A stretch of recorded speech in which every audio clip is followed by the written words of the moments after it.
Pasar Asia lagi aneh banget nih.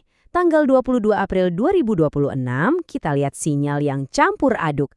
Ada mata uang yang justru menguat, tapi ada juga yang tertekan. Nah, di tengah-tengah semua ini ada rupiah. Sebenarnya ada apa sih? Yuk kita bongkar bareng-bareng. Jadi di satu sisi ada yang lagi senang, di sisi lain ada yang lagi pusing. Kinerja mata uang di Asia hari ini tuh kayak teka-teki loh. Kenapa bisa ada yang naik daun, sementara yang lain malah jatuh? Coba kita lihat datanya lebih dekat. Coba deh lihat bedanya. Won Korea Selatan itu terbang tinggi, jadi juara penguatan di Asia, tapi di sisi lain, rupiah kita malah melemah.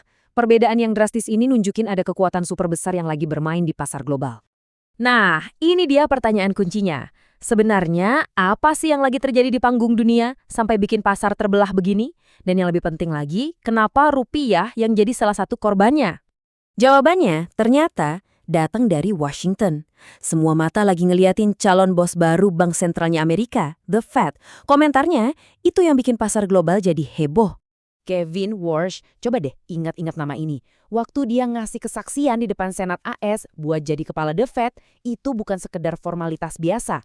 Kata-kata dia itu loh menciptakan gelombang kejut yang kerasa banget sampai ke pasar kita di sini.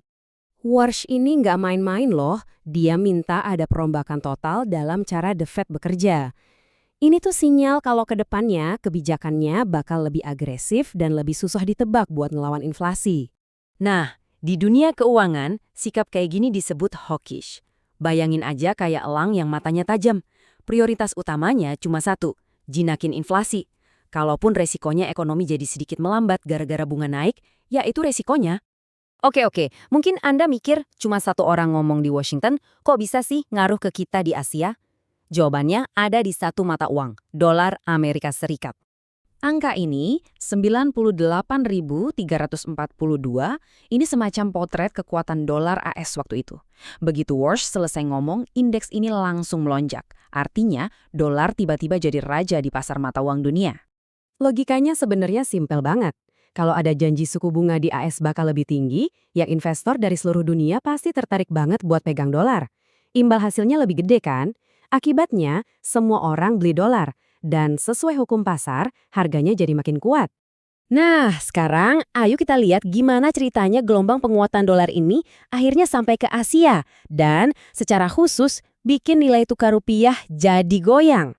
Gampangnya, bayangin aja kayak main jungkat-jungkit. Waktu dolar AS naik di satu sisi, mata uang lain kayak rupiah secara otomatis bakal kedorong ke bawah di sisi satunya. Ini dinamika kekuatan yang emang nggak bisa dihindari. Dan data ini jadi bukti nyatanya, rupiah melemah 0,15%, tembus 17.165 rupiah. Sementara itu, won Korea karena ada faktor lain, entah gimana berhasil ngelawan arus. Ini benar-benar nunjukin betapa rentannya rupiah kalau dolar lagi perkasa. Seolah-olah yang tadi belum cukup, ada faktor kedua yang datang. Dan ibaratnya kayak nyiram bensin ke api yang udah nyala, ketegangan geopolitik. Situasi antara Amerika Serikat dan Iran di Timur Tengah lagi memanas. Ini langsung bikin getaran ketidakpastian ke seluruh dunia. Dan kalau udah nggak pasti begini, para investor biasanya langsung cari tempat aman. Pas dunia rasanya nggak aman, investor itu pasti lari ke pelabuhan aman atau safe haven buat nyimpen duit mereka. Dan pelabuhan teraman di dunia dari dulu sampai sekarang, ya dolar AS. Jadi ada gelombang permintaan kedua yang bikin dolar jadi makin nggak terhentikan. Jadi setelah kita kumpulin semua potongan puzzle-nya, gambaran besarnya jadi mulai kelihatan jelas kan? Coba kita simpulkan ya. Jadi, pelemahan rupiah yang kita lihat hari ini tuh bukan kebetulan. Ini tuh kayak badai yang sempurna, yang tercipta dari dua kekuatan raksasa. Sinyal kebijakan galak dari The Fed ditambah rasa takut karena konflik geopolitik. Dua-duanya bikin satu hasil yang sama, dolar AS jadi super kuat. Nah, ini yang bikin kita semua bertanya-tanya. Dengan tekanan dari luar yang sekuat ini, kira-kira langkah apa ya yang bakal diambil Bank Indonesia buat melindungi nilai rupiah kita? Semua mata sekarang pasti tertuju ke sana.